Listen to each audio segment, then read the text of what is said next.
यहाँ इकट्ठा हुए हैं, तो उसके लिए मैं आप सभी लोगों का हार्दिक दिल से आभार प्रकट करती हूँ। वैसे आप लोगों को ये मालूम है कि हमारी पार्टी कांग्रेस, बीजेपी व अन्य किसी भी विरोधी पार्टी तथा गठबंधन आदि के साथ मिलकर नहीं, बल्कि अकेले ही अपनी पार्टी के बलबूते पर पूरी तैयारी व दमदारी के साथ ये चुनाव लड़ रही है। इसके साथ ही हमने टिकट बंटवारे के मामले में भी सर्व समाज के लोगों को उचित भागीदारी दी है,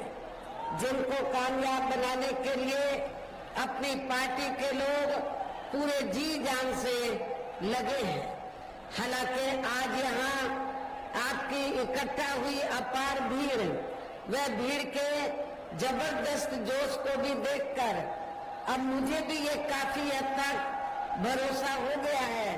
कि पिछली बार की तरह इस बार भी आप लोग अपने प्रदेश से यहाँ लोकसभा आम चुनाव में अपनी पार्टी का बेहतर रिजल्ट जरूर लाएंगे। इसके लिए अब मैं आप लोगों का ध्यान कुछ जरूरी बातों की तरफ दिलाना चाहती हूँ और इस संबंध में विशेषकर मैं कांग्रेस, बीजेपी व इनके अन्य सभी सहयोगी दलों के बारे में ये कहना चाहूंगी कि आजादी के बाद शुरू में केंद्र व देश के काफी राज्यों में भी ज्यादातर सत्ता यहाँ कांग्रेस पार्टी के हाथों में ही केंद्रित रही है, किंतु इनकी अधिकांश मामलों में रही गलत नीतियों एवं गलत कार्य प्रणाली आदि की वजह से ही फिर इस पार्टी को केंद्र व काफी राज्यों की भी सत्ता से बाहर होना पड़ा है तथा यही स्थिति इनकी सहयोगी पार्टियों की भी बनी रही है, जिसके कारण ही फिर पिछले कई वर्षों से बीजेपी व इनके सहयोगी दल केंद्र एवं काफी राज्यों की भी सत्ता में काबिज हो गए हैं, लेकिन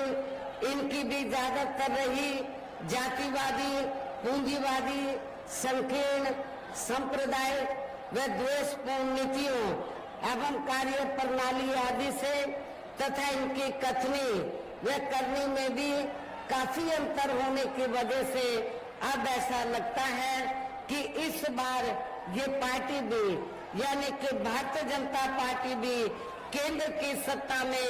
आसानी से वापस आने वाली नहीं है, बशर्ते यदि ये चुनाव इस बार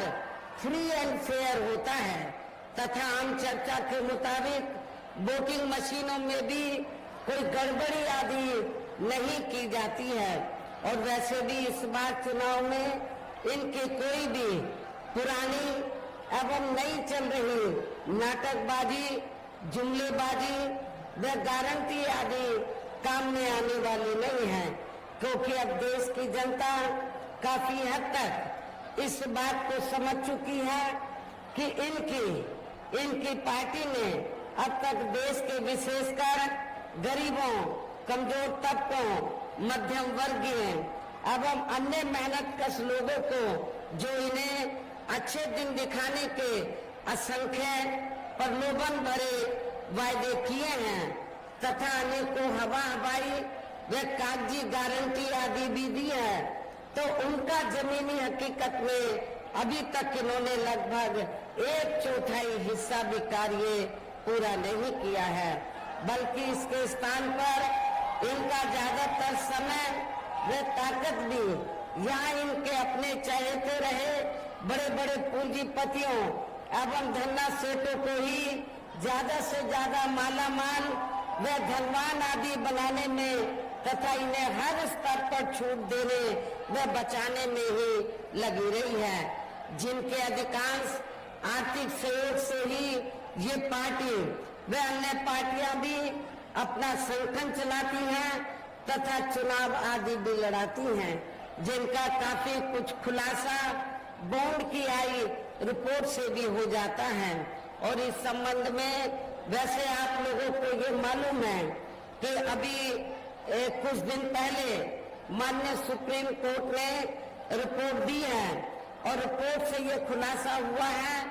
कि इस देश में कांग्रेस, बीजेपी व अन्य जो जातिवादी पार्टियां हैं, पूंजीवादी पार्टियां हैं, तो पूरे देश में बीएसपी को छोड़कर जितनी भी पार्टियां हैं उन्होंने इस देश के बड़े बड़े पूंजीपतियों व धन्ना सेठों से तो पार्टी के संगठन को चलाने के लिए, चुनाव आदि लड़ाने के लिए अरबों खरबों रुपया इस देश के बड़े बड़े पूंजीपतियों व धन्ना सेठों से लिया है। किसके जरिए?